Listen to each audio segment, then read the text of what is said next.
Bonjour à tous et très heureux de vous retrouver à nouveau. La vidéo d'aujourd'hui vous dévoile à juste titre un moyen efficace et simple afin de transférer les différents fichiers ou bien de partager ces fichiers-là à travers vos différents périphériques.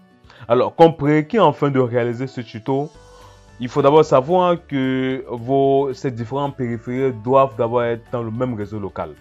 Comme illustré naturellement sur cette vidéo, vous voyez qu'en fait, ici j'ai deux périphériques, notamment deux PC qui sont dans mon réseau local. C'est-à-dire quoi? C'est-à-dire mon premier PC ici qui est connecté naturellement à mon réseau Wi-Fi à une adresse notamment venant forcément de cette box Ethernet. Et mon deuxième PC naturellement est connecté en filaire.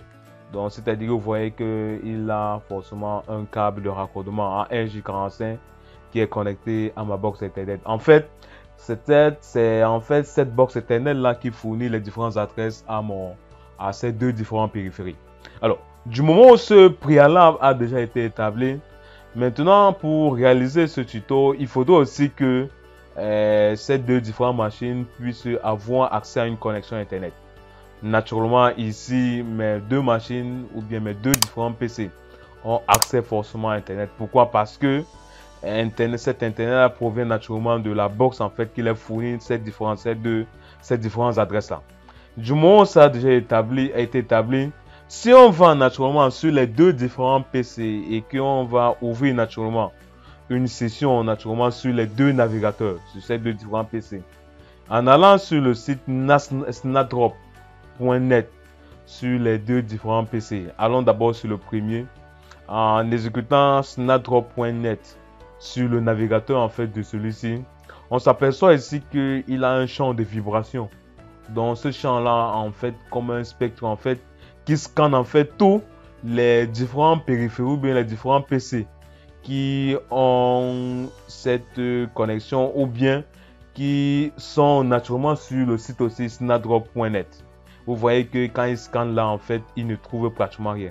Mais si on va effectivement sur le deuxième PC et qu'on ouvre aussi une session forcément sur le navigateur en fait de celui-ci et que on exécute aussi snapdrop.net, vous apercevez ici que en exécutant aussi ça, il va aussi scanner en fait le périphérique dans lequel est ouvert en fait ces sessions naturellement sur snapdrop.net. Et en exécutant forcément les deux, vous voyez que il retrouve forcément, les deux sont retrouvés ou bien les deux périphériques sont totalement identifiés sur les deux différents PC. Et à partir de là, on peut décider naturellement de transférer ou bien de partager nos différents fichiers qui sont forcément partie ou bien qui font forcément partie intégrante de ces différents PC. Alors, si on va forcément sur ces différents PC qui ont été scannés sur les différents périphériques en exécutant forcément snapdrop.net, on s'aperçoit effectivement qu'on tombe directement sur ces PC là.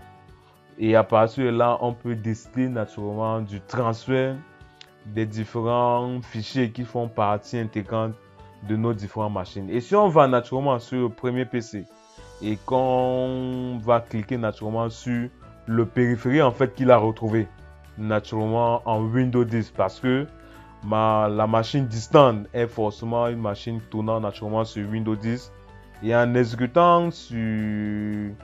cliquant naturellement sur ce périphérique trouvé, on s'aperçoit qu'à partir de celle-ci, on peut directement transférer en fait un fichier.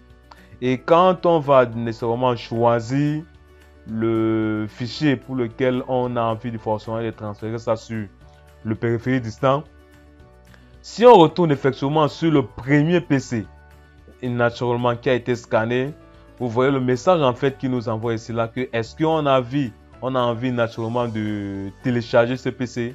Donc en fait c'est un message que le site en fait nous envoie.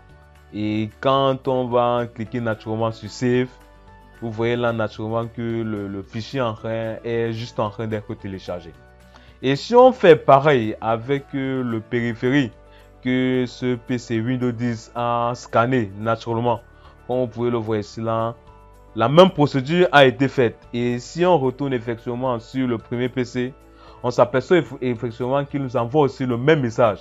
C'est-à-dire que est-ce qu'on a envie forcément de sauvegarder ce fichier là. Et si on va sur Save, vous voyez que ici au niveau du navigateur, sur la barre de téléchargement, il est en train en fait de télécharger en fait. Donc voilà, voici ici un moyen simple de partager ou bien de transférer nos différents fichiers à travers nos différents périphériques. Alors, c'est une astuce en fait que je tenais nécessairement à vous montrer parce que c'est celle-ci en fait que j'emploie au quotidien et j'ai décidé donc de la partager avec vous pour que en fait vous puissiez aussi en bénéficier.